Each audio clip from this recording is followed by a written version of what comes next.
the Holosky podcast. We are your hosts. I'm Steven. And Kyle. And it's Monday. You know what that means? We're here to hang out with you. We out here. You chose us to hang out with you and kickstart your work week. And for that, we thank you. And we're Or did fate choose for you? Cruel fate. Well. Cruel fate. If you're new here, which we hope you are, because that's how we grow, and you don't like listening to us talk, fast forward to about that 4.5, 5 minute mark, and you'll get to where you need to be. If you're not new here and you do like to listen to us talk, just hang out, because I got a new 40 and 50 for you that's coming from the West Coast, California. And I know we already did a California cryptid episode, but guess what? I do whatever I want. So this is true. Suck it. That's how it is. Where are we at? Oh, yeah. Okay, before we get into that, we got to get through all the business. So check us out at all social medias, Facebook, Instagram, YouTube, TikTok, Discord, Reddit, Twitter, all those. Search up Holosky Podcast. You'll find us there. Come join the cult. Be part of the community. It's just a cool thing to do. Everybody has a good time. It's just a thing.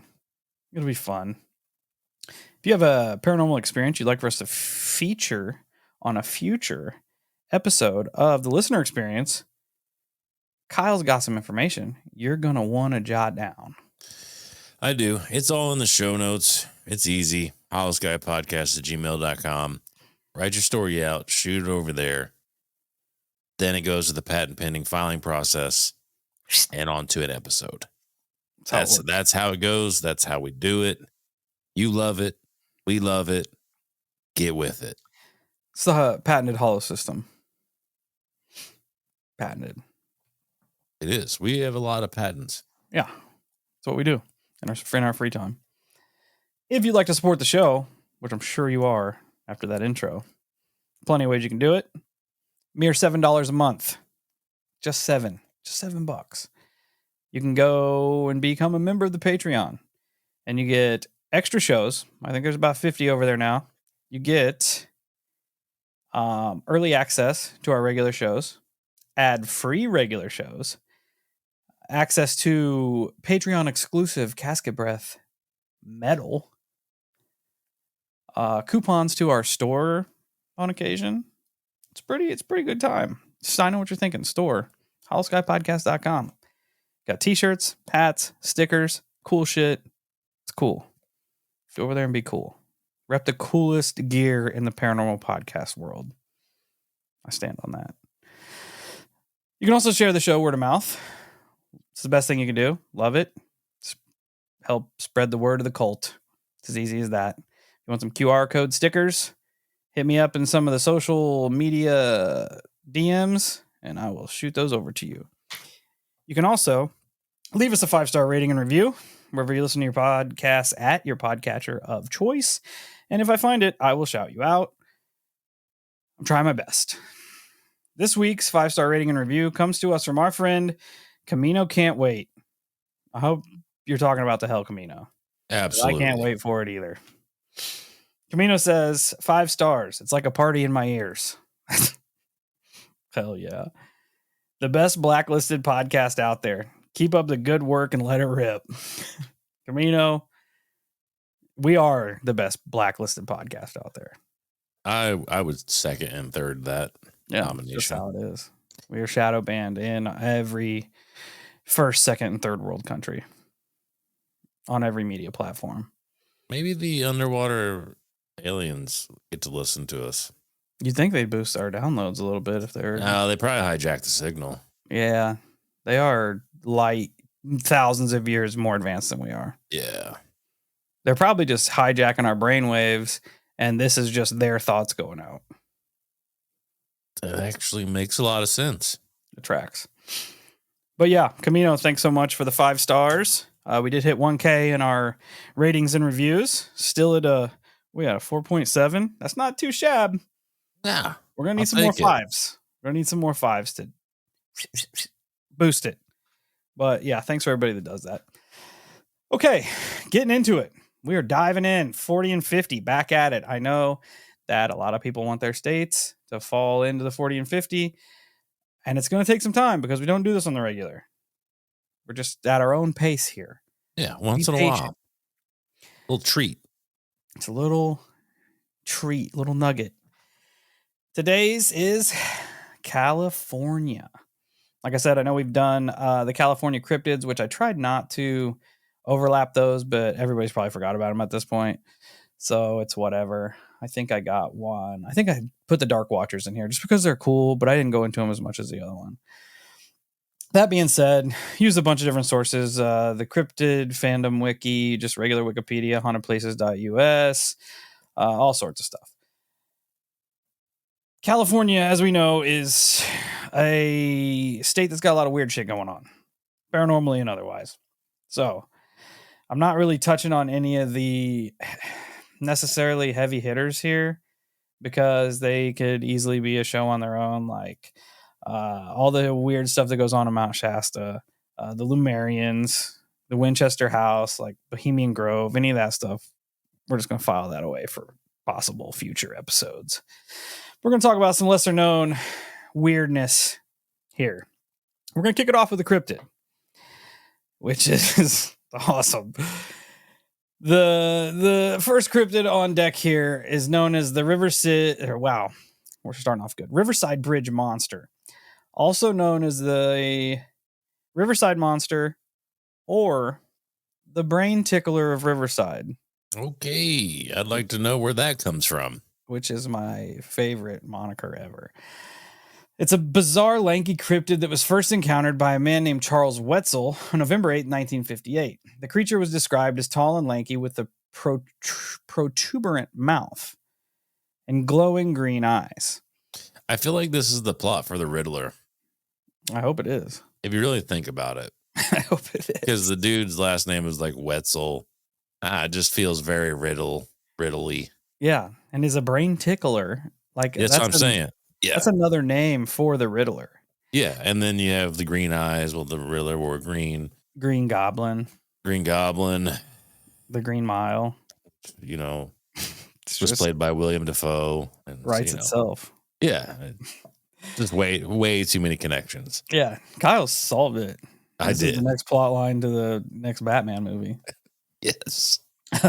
So our buddy Charles Wetzel here was just minding his own business, just driving home. Unfortunately, he was driving home on November 8, 1958. And as he neared the specific intersection between North Main Street and Santa Ana River, he found that the river was overflowing, crossing the road.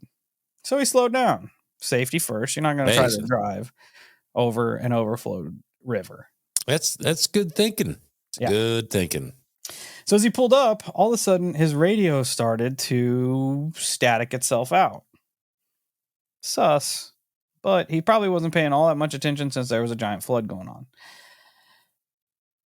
Almost simultaneously that his radio went to static, something leaped out of the brush and landed right in front of his car. He said, quote, here's more Batman stuff, okay? Quote, it had a round scarecrowish head like something out of Halloween. It wasn't human. It had longer arms than anything I'd ever seen. When it saw me in the car, it reached all the way back to the windshield and began clawing at me. It didn't have any ears. Its face was all round. The eyes were shining like something fluorescent, and it had a protuberant mouth. He later recalled that the thing's legs stuck out sideways from its body, and its skin looked scaly, almost like leaves, like it had a scale ghillie suit on. That's a really gross description. And I'm assuming that the mouth is essentially like a mosquito mouth. That's kind of what I thought too. Gross. Yeah, or like a butterfly with the thing. Yeah, it's not cool. Probesis. It's gross. It sounds like a really disturbing medical term. Yeah. And it was like, apparently it was super, like I saw some descriptions. I don't know that they were necessarily drawn by Wetzel, but it was like real long and lanky and very insecty. The lanky creature clawed at the windshield and screeched at Wetzel. Wetzel, always having that thing on him, grabbed for his .22 pistol he kept under the seat. But he quickly changed his mind about opening the window or shooting directly through the windshield that separated him from the monster. So he did the next best thing. just gunned it. The thing tumbled over the hood of the car to the ground, not caring what the thing was, or particularly concerned for its safety. Wetzel ran over it, 10 toes down. He should have went earnest on it and ran back over it in reverse. Yes. Choosing violence, which is what we should do when we encounter non-human intelligences. I've been preaching it. Or giant mosquitoes. It's brain-tickling, face-clawing mosquitoes. Ugh. So, yeah, Wetzel just smashed it. He felt it scraping underneath the car, and he heard screaming and gurgling from the creature as he sped away. He hightailed it to the nearest police station, which is Riverside Police Station. Officers noted and documented scratches on the hood and windshield and smears along the oil-covered underside of the car. They went to the scene later with bloodhounds but found nothing. The next night, another spook driver reported a similar experience, which is also weird, but I did not find that particular experience. But the fact that two people saw something strange in the same area kind of feels like something was going on. Yeah, and he had damage to the vehicle to halfway prove his claims. He at least encountered something. Yeah, and I feel like in those cases, you almost wish you had like some rope. They're just like lasso its feet and then just drag it behind the car or something, or throw it in the trunk. It's got to be resilient if you run over it. That's what I'm saying. And then it just still scampers away. I'm not trying to scamper away. If I get hit by you assume that's a big body car in 58. Yeah, be a heavy some bitch. Hopefully those things don't breed like mosquitoes. To be noted that if anyone else saw the pumpkin-headed ghoul, they kept it to themselves. And the Santa Ana River Basin where this was seen has really not had a whole lot going on as far as paranormal experiences go, but there was a spate of Bigfoot tracks that were discovered in the same area about 10 years later in the early 70s. A weird note that I found here.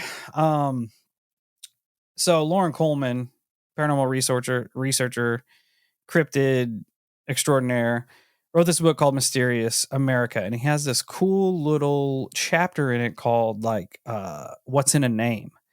And he talks about how kind of like how areas named like the Devil's Elbow or some shit always has like missing people, always has a bunch of cryptid stuff. But he went on to talk about specific people's names. Wetzel was high on the list of names of people that have weird encounters, which is bizarre, right? I never, ever would have thought that. Yep. Next time you come, I've got the book. Next time you come over, you have to read it because there's weird. Wetzel was high on the list along with Fayette, Hobbs, and of course anything associated with the devil. Coleman, you know what? I could actually see Fayette and Hobbs having links because it sounds very Fay-ish. Yeah. Right. Even Hobbs kind of makes it makes me picture like a little gnome or something. Yeah. No disrespect to my Hobbs out there, of course. But it does it gives a vibe. But what is Wetzel? It's weird because I feel like it's like the lead singer of Rammstein with a pretzel. It is. Oh, okay. Well, then there you go.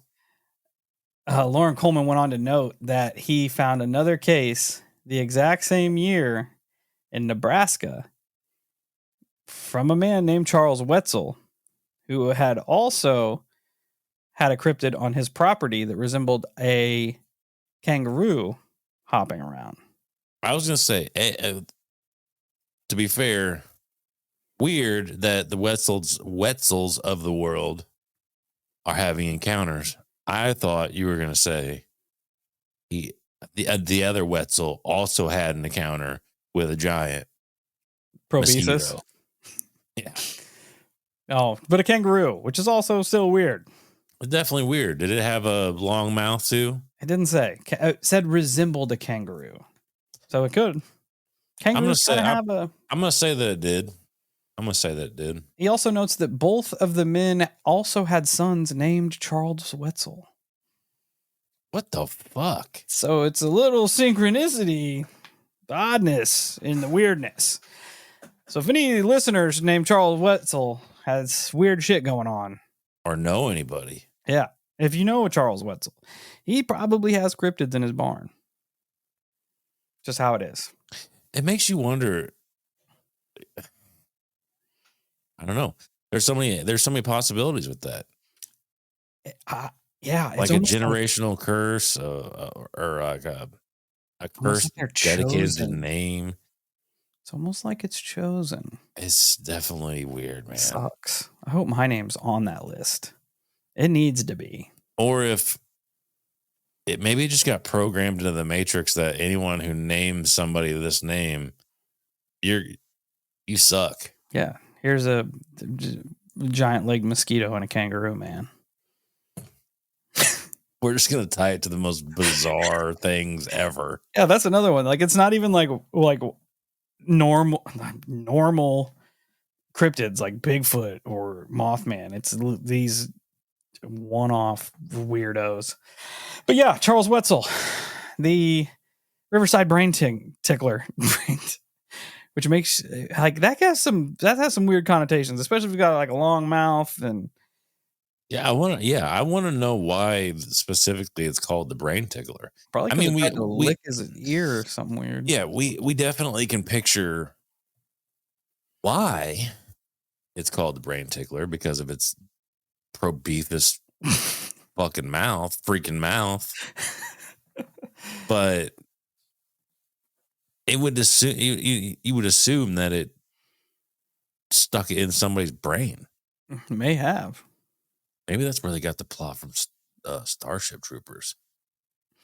The drawings, you can look it up if you just type in Riverside Bridge monster. It kind of has this weird like rake kind of crawler vibe to it, but almost also crossed with an insect. The drawings are weird.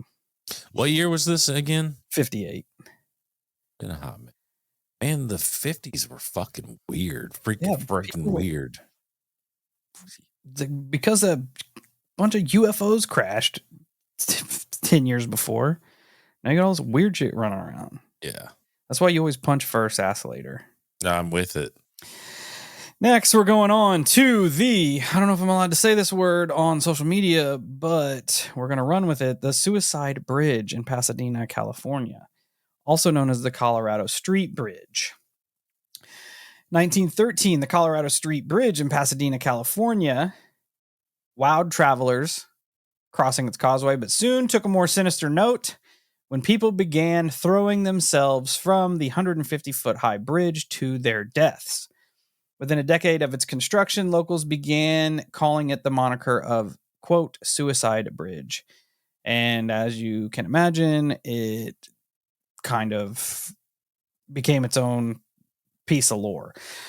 So this giant bridge spans 1,467 feet across the Arroyo Seco, which is a deeply cut canyon linking San Gabriel Mountains to the Los Angeles River, containing the Arroyo Seco stream, for which the canyon is named after. The bridge is often incorrectly called the Arroyo Seco Bridge, but it is not. It is the Colorado Street Bridge. The first tragedy on the bridge occurred before construction was even complete, allegedly when one of the bridge workers toppled over the side and plunged head first into a vat of wet concrete. God damn it. His co-workers assumed that he could not be saved in time and left his body in the quick-drying cement. He was the first of many souls that are said to haunt the, quote, Suicide Bridge. They just left. What's with all the comic book references tonight? It's California. It doesn't even exist. That's true. That's true.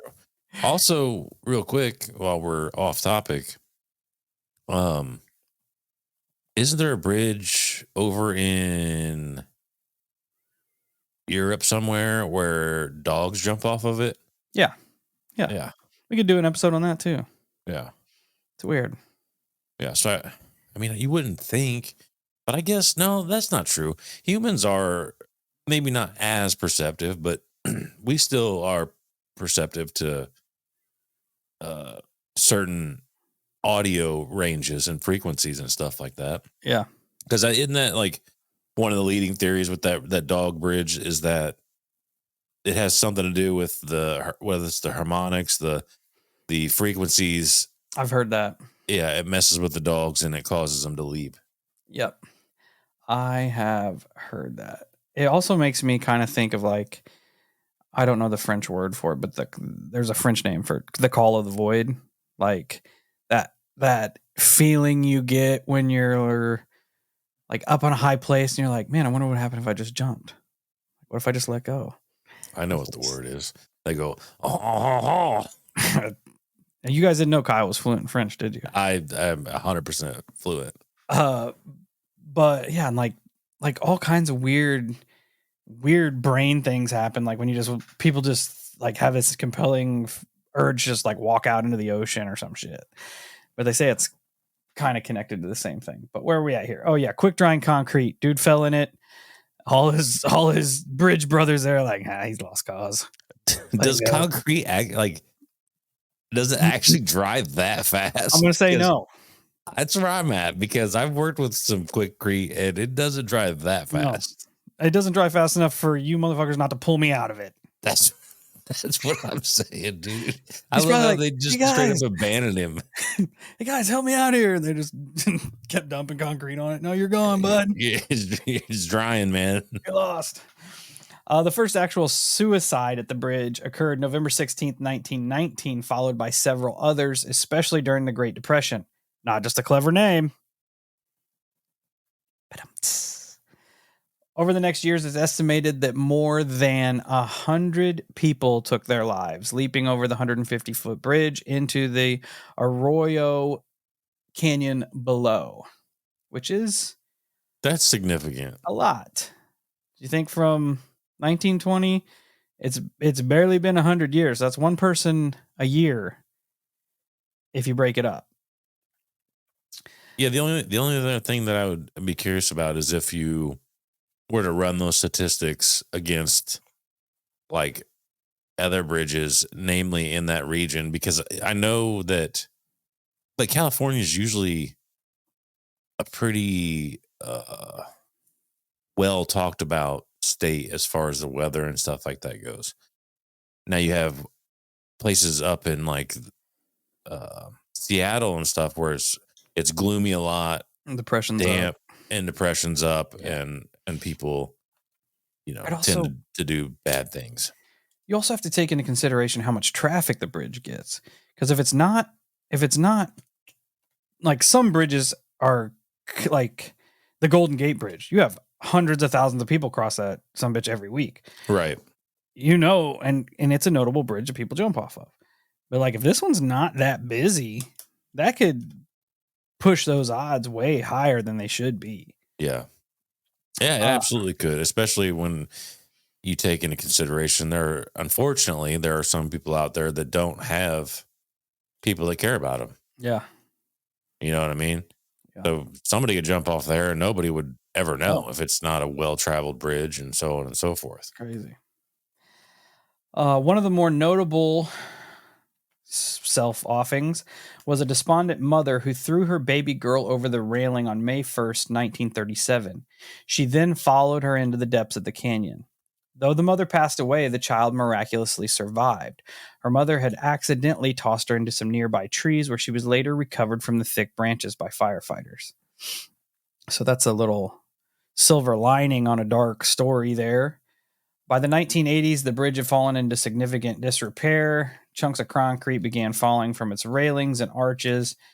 After the Loma Prieta earthquake of '89, the bridge was closed as a precautionary measure. Eventually, federal, state, and local funds were provided to do over $27 million in renovation costs. The bridge was reopened in '93, complete with its original detail. Also installed was a suicide prevention rail, though the number of suicides decreased throughout the years. The bridge continues to retain its nickname and the ghostly legends behind it. According to tales, several spirits are said to wander the bridge and in the arroyo below. Others have heard unexplained cries coming from the canyon. One report tells of a spectral man often seen wandering the bridge wearing wire-rimmed glasses. Other people have claimed to see a woman in a long flowing robe who stands atop one of the railings before vanishing as she throws herself over the side.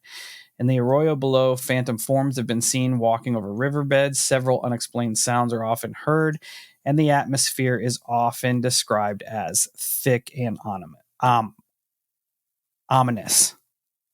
Ominous. Hip Hop Anonymous. Hip Hop Anonymous.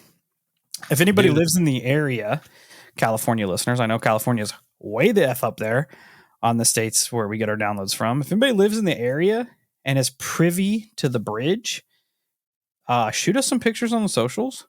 Yeah. And if you have ever been down there and seen any weird shit, let us know. Because that's cool to have boots on the ground. How terrible would it be to witness the ghost jumping off the bridge? It would suck. Dude, that would mess me up because I would not assume that it's a ghost. No, that'd be the last thing. I wonder if the Riverside, I'm still in the last one. If the local police department ever gets calls from people seeing the ghost. Oh, that's a good question. Throw themselves off.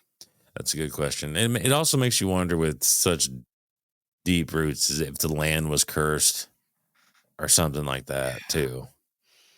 There's a guy in the concrete. True. Which you also heard that about the Hoover Dam? I didn't know about that. Yeah, the people. I think it was the Hoover Dam. The people that died, they just kind of threw them into the dam. Maybe that's kind of barbaric, but yeah. If I died, don't concrete me. They was a different breed back then. Okay. Can't stop work, boys. Can't stop. Keep this train rolling. Can't stop. Won't stop. We're going back into cryptid territory now. Yeehaw. We are. I hope that it has to do with the cowboy. It sounds like a cowboy. Okay, cool. This cryptid is named Tahoe Tessie. That is a cowboy name. Tahoe Tessie is said to inhabit the depths of Lake Tahoe, the lake that straddles the border between California and Nevada. Reports of Tessie date back to the mid-19th century, and over time, the creature has become a well-known part of local folklore. One of the earliest accounts, I found the news article for this, and unfortunately, it's so hard to read that I was gonna try to pull it on here and put it, because this is just fucking bonkers. And whoever Mr. Coggins is, I give the benefit of the doubt to a lot of people, right? Because that's what I'm here for. I like the weirdness. I'm not there to experience it. I'm not there to call it bullshit, but this is a little much for me. One of the earliest accounts of large creature in Lake Tahoe was from 1865, when a guy by the name of I.C. Coggins, a socialite from San Francisco, reported seeing a massive, when I say massive, I mean fucking massive, serpent-like creature that he described as having a head 14 feet wide. Oh, wow. And a body that was over 600 feet long. Okay, that's a little over-exaggeration. Really, Mr. Coggins? How would you guesstimate 600 feet? I don't even... I don't know.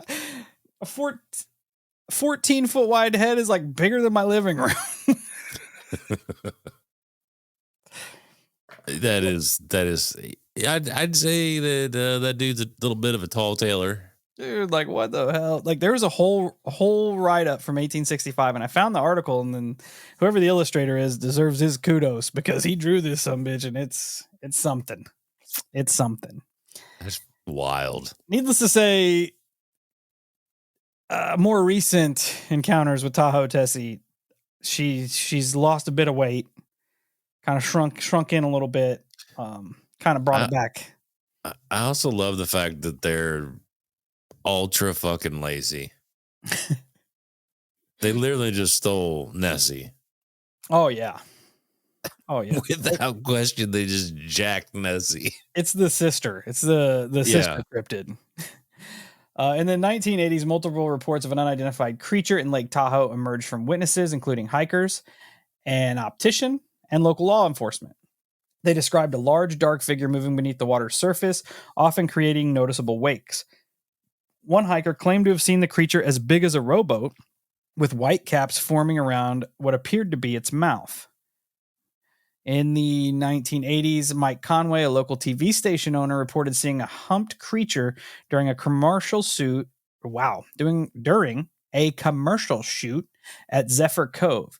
He claimed several children shouted, "It's Tessie," when the water began to rock unexpectedly. However, Conway stated that the footage was later destroyed. Classic. In 2005, Mickey Daniels, a longtime Lake Tahoe fisherman and former sheriff's officer, described seeing a large V-shaped wave cutting through the lake's calm waters, which he believed was not caused by any known fish or boat. Around the same time, visitors at the Ron Talmadge and Beth Douglas reported seeing a dark shape with multiple humps approximately 100 yards from the shore at Tahoe Park Beach. Although no photographic evidence was obtained, the sighting contributed to the ongoing accounts of strange shapes moving through the lake. Tahoe Tessie, California's own Loch Ness monster. Tahoe cowboy snake. The 600 feet, 14-foot wide dome lake monster. I mean, I would be 600 feet is extremely terrified. Massive. Yeah. Think about the things that thing would have to eat to support a body that huge. Everything. Yeah. I don't think Coggins would have made it out of there because he would have been a snack. And like I said, very, very unusual that someone would specifically say 600 feet. That is specific. Yeah. And that's like, it's such a random number. Like I would compare it. Not that it's close, but you would say, I feel like you would be like, that thing was as long as a mile. Yeah. Had to been. It was huge. And at that point, like why stop at 600 feet? Like if you're going to make something people aren't going to believe, send it. Send it. That thing was 4,000 feet, guys. 76 miles long. Had a head the size of the moon. Its tail reached the other side of the planet. Yeah, it was just one big circle. Yeah, it just goes down to the core of the planet.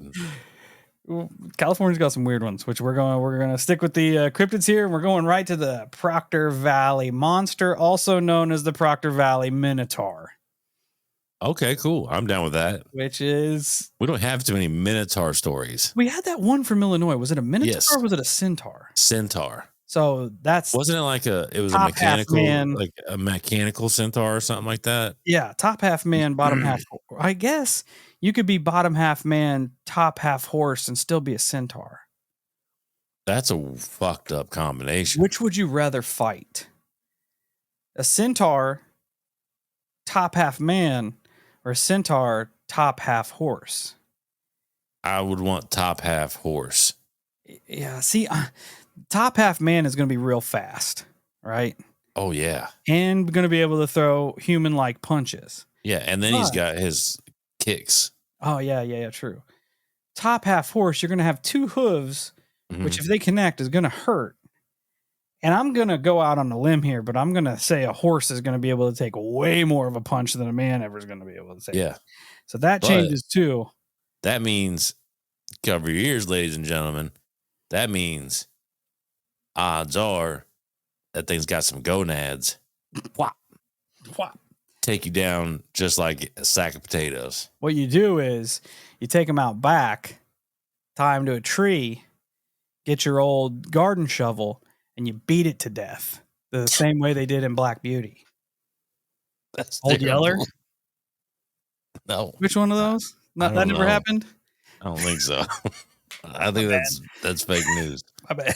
I do like the idea though of just like getting a rope and tying it to a fence post and going, now you can't go nowhere. Gotcha. Sorry, just throw a saddle on him and ride him around. Yeah, just like the old horses, just put a harness on him and strap him to a pole and just laugh at him. So, or if it was the lower half man, you could juke behind them. And you remember the old thing we did in high school when someone was walking, you kick their back leg so it sweeps around. Oh, yeah. Gets the other leg and then they fall down. So this Proctor Valley monster is said to be a Bigfoot type entity or a bovine-like creature that roams around Proctor Valley near San Diego, California. So people have seen either multiple or the same, or it's a Bigfoot wearing a cow skull, or I don't know, because a Bigfoot and a Minotaur are two very different things. I really like the idea of Bull Squatch. Bigfoot wearing animal heads. Yeah. Which, Sucks. I mean, realistically kind of makes sense. It's not that good a camouflage when you're a 12-foot tall ape wearing a cow head. No, but there's something so like primal and aggressive about it. Yeah, it probably wears And human ancient. skin.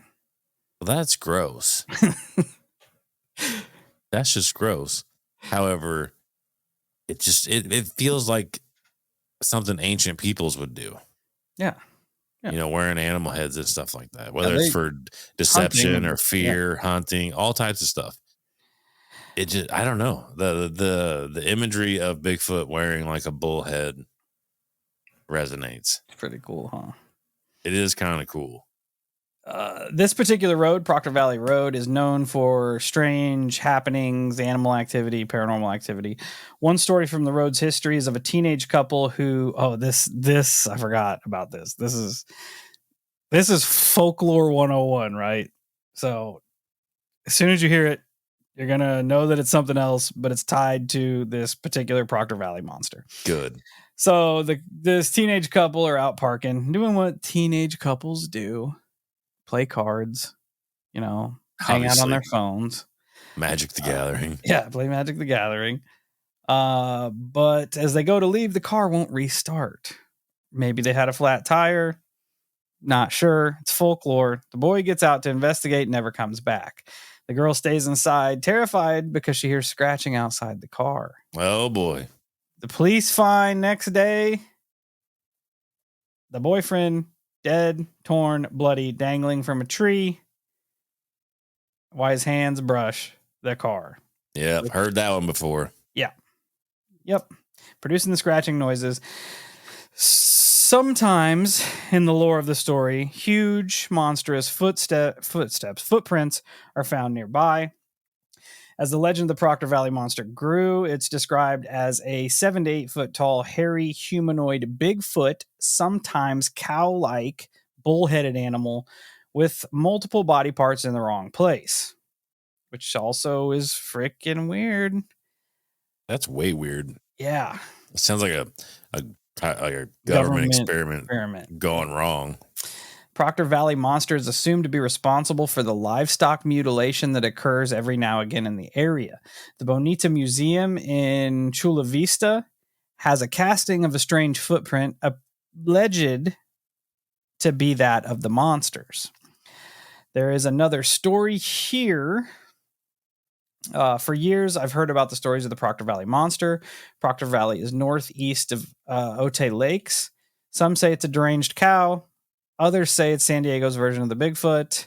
Can anyone shed some light on this truth? And someone decides to try to do that. It says La Jolla has its munchkins. Old Town has its ghost. East County has its Proctor Valley monster. The old monster seems to be a textbook urban legend or rural legend in this case. It has all the classic symptoms: teenager lover's lane, yada, yada, yada. Proctor Valley monster stories go back to at least the 60s, probably earlier. And then it goes in to talk about the date. One person claimed to have seen a huge flying beast that was similar to the Proctor Valley monster. Humanoid, hairy, bullhead. Sasquatch. So it kind of also goes in with having body parts in the wrong place. The odds of it having wings aren't really that far-fetched since it's got all these other body parts Frankenstein onto it. And again, as we heard, I can't remember what episode we did, in 1970s, a local radio DJ organized a nighttime monster hunt. He gathered thousands of teens in the area and later reported that they had seen something like an oddly built cow running around the forest in the area. Ensuing publicity is probably responsible for the persistence of the deranged cow story. A psychiatrist who once lived in the valley claimed to have seen another humanoid-like creature near the hills of his house. The doctor shied from publicity, saying he wants to write his own book on the events. Third-down accounts say that he described a 7 to 8 feet tall hairy creature, accompanied by 2 smaller entities. He had made a plastered cast of the footprint, which was 16 inches long and 8 inches wide. He said he also had many strange happenings around his home. Park rangers and other investigators could never confirm the sightings, but plenty of campers and area residents, even sheriff's deputies, claimed to have seen some sort of large humanoid hairy type thing tromping over the hills. One Bigfoot investigator notes that the nearby Viejas Indians have a legend of some similar creature that guards their burial grounds, which I tried to look that up. I dug around on the internet to see if I could find maybe the lore behind that, but I couldn't. So I can't verify or not. It'd be cool if you did find more lore about that. Yeah, saying that there's a minotaur that protects their burial grounds. A lot of that is very lore-y, though. There are a lot of aspects to it that are very lore-y. Especially the teenager thing. Like, I feel like people were seeing stuff and nobody was paying attention to it, so they're like, "Hey, look what happened." I also love the fact that somebody described it as a misshaped cow. Look at this weird bovine. I can respect that. I know all I do is picture like literally like a lopsided cow running through the woods with wings. Yeah, flying through the trees, and it just runs into everything because it's lopsided. This next one is going to be a little different because it's just a lot of people's encounters that I found and kind of placed together, but it's I had to include it, so whatever, you're just gonna have to listen to it because that's what we do. But we're going to Grass Valley and the human sacrifices at the round room in the Satan house. So that's where we are. Sounds fun. This round room is essentially an old structure that's basically just like this big round concrete ring. It's probably 20 feet in diameter. Not huge, but enough that a dozen or so people could get inside it comfortably. It's rumored to be the remnants of an old water tank for a town water supply found in Grass Valley at the base of Wolf Mountain. The first thing I found was directions and some encounters that had happened. The round room, Grass Valley, California. Proceed past Fairgrounds 5 miles to the dump, left on next road, which is Wolf Mountain Road. Take it back a quarter of a mile and you'll see it at a dead end. At the top of the mountain, sharp left on a short driveway, you'll reach the round room. Supposedly, it's an old water tank. This place has been a local legend for many years. Cold spots and apparitions reported. The acoustics inside will amaze you. The story goes that Dr. Anton LaVey, founder of the Church of Satan, moved his commune here in the late 60s, held seances and rituals in this room for several years. All inquiries made by the submitter of this post to the Church of Satan were denied and was told that they have no knowledge of such events ever happened here. However, the locals have been here forever, swear it to be true. Whatever the veracity of the history may be, the round room has a deep and pervading negative presence. Be careful here. There have been several murders over there over the years, reportedly by people in white robes. Blood was found at the site, but no bodies. Truth has been taken to the grave. Please be safe. The round room in the Church of Satan. The Church of Satan was founded in the 1960s by infamous cultist Anton Sander LaVey, a devotee of Aleister Crowley. LaVey quickly attracted a following for his intimate knowledge of the dark side of the paranormal. Although many have scoffed at the Church of Satan as being a mere fad or social club, LaVey was a true believer, declaring in 1966 to be year one Anno Santanus. He quickly believed in building his cult. LaVey had a keen interest in summoning beings from other planes and learning the secrets that they may hold. A rumor has that he was quite successful at it too. Most famously, LaVey cast a curse on actress Playboy model Jane Mansfield. Mansfield died shortly thereafter in a car accident.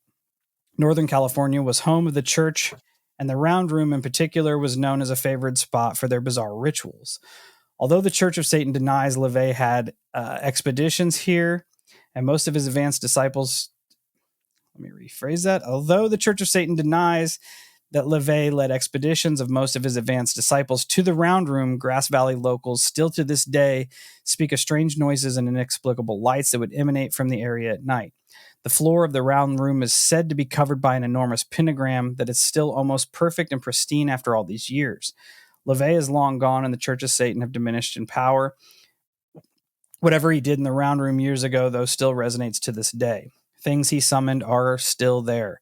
The dark energy of the Round Room. Stepping through the threshold of the old graffitied water tank, one feels an immediate sense of dread, fear, and negativity. Dark thoughts filter through the mind, and bad memories emerge. This phenomenon has been widely commented on by ghost hunters and paranormal investigators alike from across the globe. The exact cause is debatable.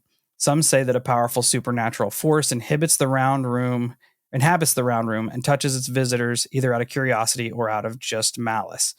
Brushing an invisible spectral claw across the mortals. Wow, these people are trying to really write. Brushing an invisible spectral claw across the flesh of mortal intruders, these entities imbues them with the measure of all dark thoughts. Others maintain that the Round Room's negative energy is caused by not by a conscious force or being, but rather a remnant of the years of rituals that took place there.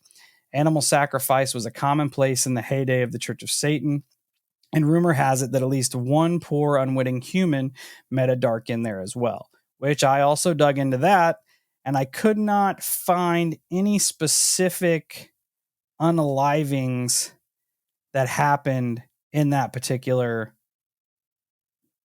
area, like in the Round Room. So again, it might just be some weird folklore. The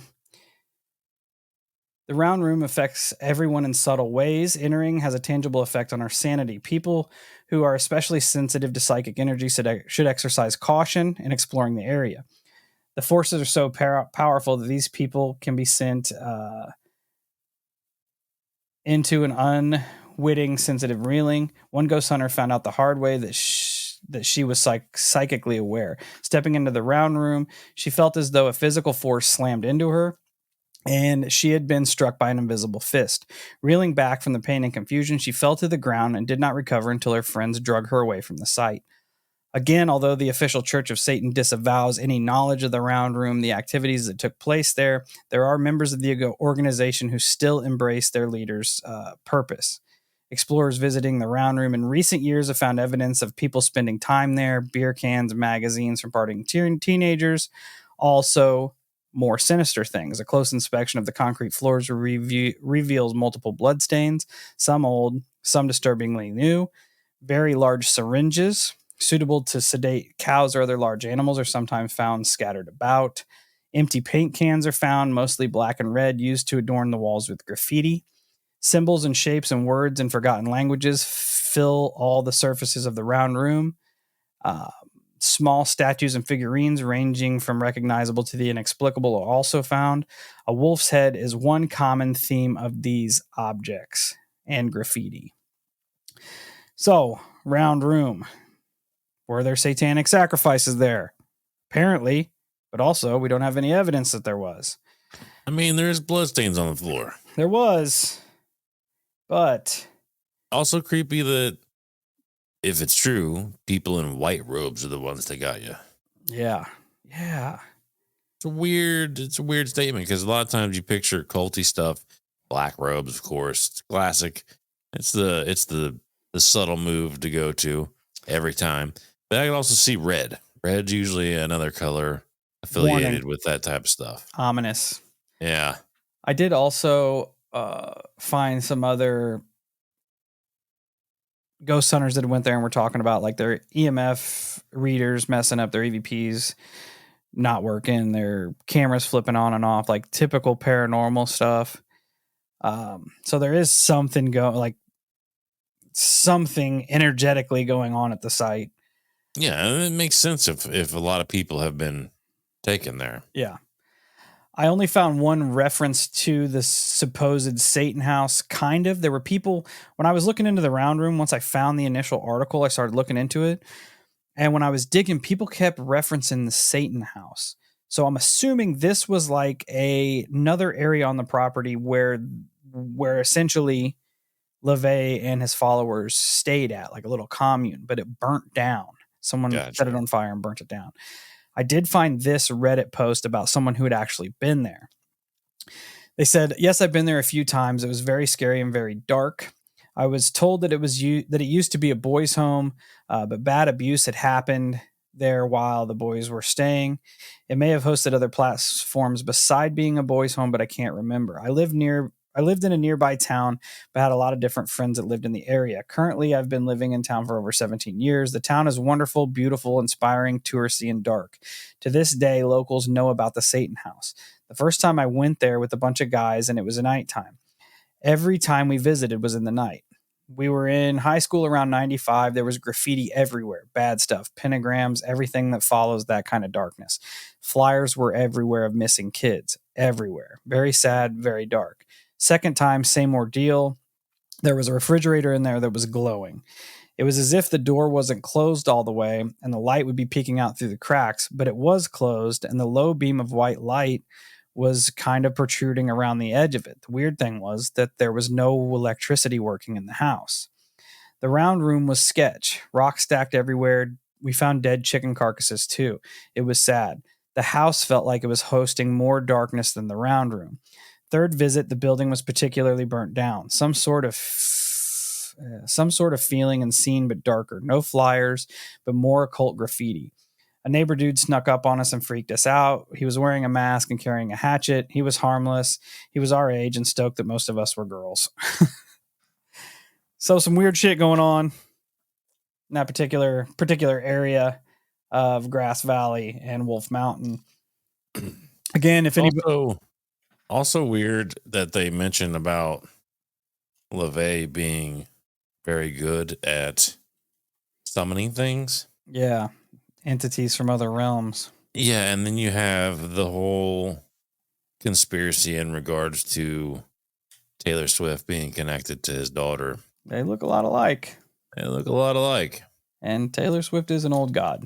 Yeah, there's that rumor as well. If you don't know what we're talking about, join the Patreon. Very ironic. Strange. And he was a dedicated Crowley practitioner who also supposedly summoned the Loch Ness Monster. Mm-hmm.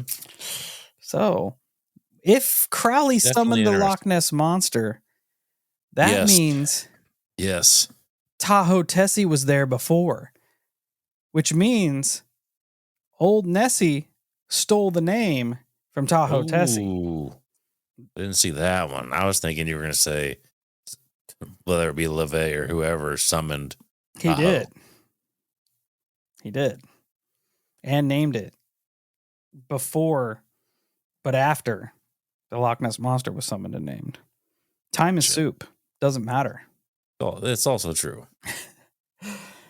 But on that note, I just touch on the Dark Watchers a little bit here to round it off because it's a cool name. I do love it because of the name. And it's a cool idea.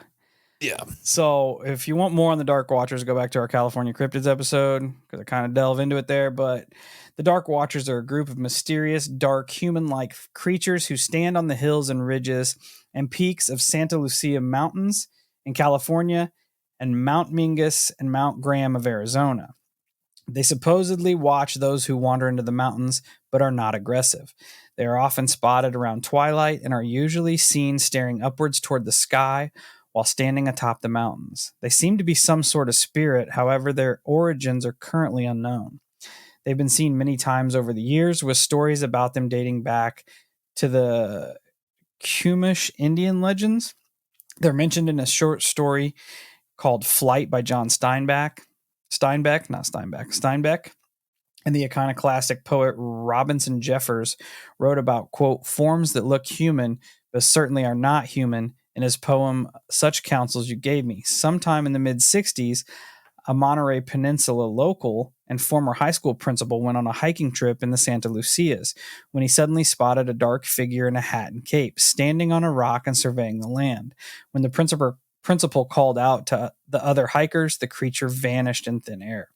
More sightings continue to be made in the area to this day.